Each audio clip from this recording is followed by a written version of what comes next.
It's pretty safe to say that Sony launched a successful comeback with the Xperia Z and ZL, but they have not forgotten about the mid-range market. Now, the mid-range market may not be the most exciting, but it might just be another place for Sony to shine.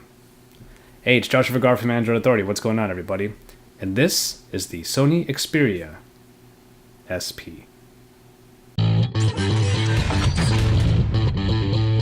Under today's smartphone standards, you could probably tell at first glance that this is not a top-tier device. After all, the frame accommodates a 4.7-inch screen and is altogether smaller than the 5-inch screen devices that we've seen throughout 2013.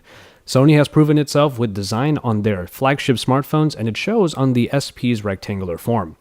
The front is comprised almost entirely of the screen, and the signature big silver power button is about halfway down the side, below volume rockers and above a dedicated camera button.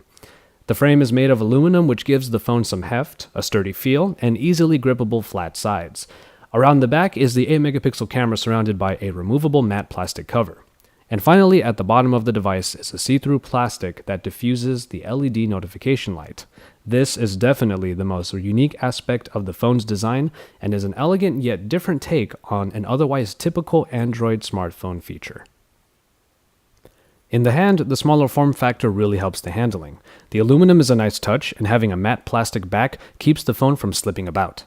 If you haven't gotten into 5-inch screens just yet, this phone will make you feel right at home. Overall, the SP is a good example of Sony's design experience and should please most users with its good looks and feel. For those who have really gotten into 5-inch screens, however, the Xperia SP's screen probably won't win you over. That being said, this 4.7-inch screen is capable of 720p resolution at 319 ppi. Of course, the spec hungry might look elsewhere, but this display is still a good performer. The TFT screen is backed by the Bravia engine, just like the Z and the ZL, thus giving the phone greater contrast aside slightly lowered saturation. It does somewhat suffer from the same viewing angle issues as its big siblings, but dead-on viewing is still a great experience. If you really want the extra resolution and pixel density, then you have Sony's flagships available. Otherwise, average and perhaps even some power users can come to appreciate how last year's screen specs can still be quite fun. Last year's specifications make another return with the Xperia SP's performance. It sports a dual-core Snapdragon Crate processor clocked in at 1.7 GHz. Obviously, it doesn't sound as great as a quad-core Snapdragon 600, but 1.7 GHz is still more than enough speed and power for the average user. A score of around 16,000 in Antutu keeps the SP at a very respectable part of the Android ladder. You'll get a lot done quickly as the phone remains smooth through its elements. 2 GB of RAM are available for multitasking, and as for graphics, the SP does keep up with the rest of the pack by sporting the Adreno 320 processor.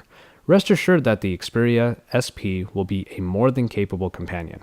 Actually, you could view this less as old and more like last year's specs perfected. Hardware offerings on the Xperia SP remain pretty standard. Wi-Fi, GPS, Bluetooth, and NFC are all available for your connection needs, and there will be different variants made for HSDPA and LTE networks.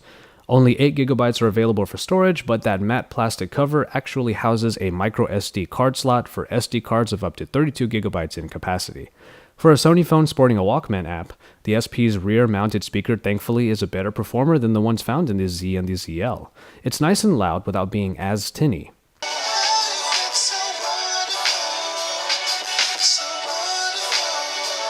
And of course, as you can see at the bottom, the Xperia SP is having a little party of its own with a dynamic LED light. It not only blinks when notifications happen, it goes along with whatever music the phone is playing.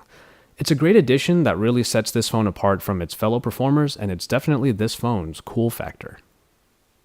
Usually a removable cover is good news and a sign of two big features.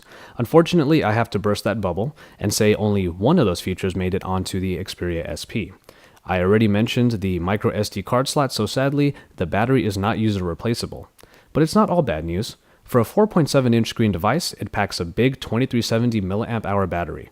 With slightly less powerful bits inside, this phone's battery can easily go the distance. A locally looped video ran down half of the battery in just over 3 hours, making this phone likely capable of close to 7 hours of straight local media consumption. Maybe more, if you take advantage of the good power-saving features. The battery is a great example of how the Xperia SP manages to blur the line between mid-range and top tier, or last year and current specs. The 8-megapixel camera on the Xperia SP takes the same general idea from the Z and the ZL. Sony's superior auto works to find the right scene mode to use for the frame, and features like HDR, touch capture, and panorama are also available. All of these modes are easily accessible in the app viewfinder. Pictures are pretty good with nice contrast and details, though they can be a little too saturated at certain times. Low light performance, though unsurprisingly, yielded lower quality pictures. Ultimately, the camera on the Xperia SP is a capable shooter, but isn't as great as even other performers from last generation, when 8 megapixels were the norm compared to today's 13 megapixels. And finally, the software. The Xperia Z's UI basically makes its return in this Jelly Bean 4.1.2 build. It is the same melting pot of elements from multiple sources. Ice cream sandwich inspired color schemes, Jelly Bean features like Google Now, and Sony additions. Apps like the Walkman and the album photo gallery bolstered the small apps, small overlays accessible from the recent app screen. Sony takes a more minimalistic approach to their UI, and if you prefer the basics with some extras and then all in a nice shell, the Xperia UI should still please. There aren't any listings for the Xperia SP on US carriers just yet, but it should come in between $100 to $150 on 2-year contracts. When unlocked, it is decently priced, right under $500 US. And so, there you have it. The spec-hungry and those looking to be on the bleeding edge might look past the Xperia SP, but even for them, this should still be an attractive package. Sure, it sports last year's processor and a 720p display, but on top of all of that, it still feels like a very high-quality, proper Xperia phone.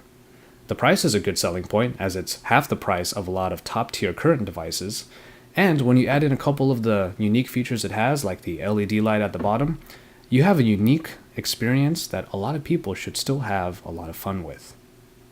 For all the best coverage and reviews, stay tuned to the Android Authority YouTube channel. Drop us a like, and don't forget to subscribe because we are your source for all things Android.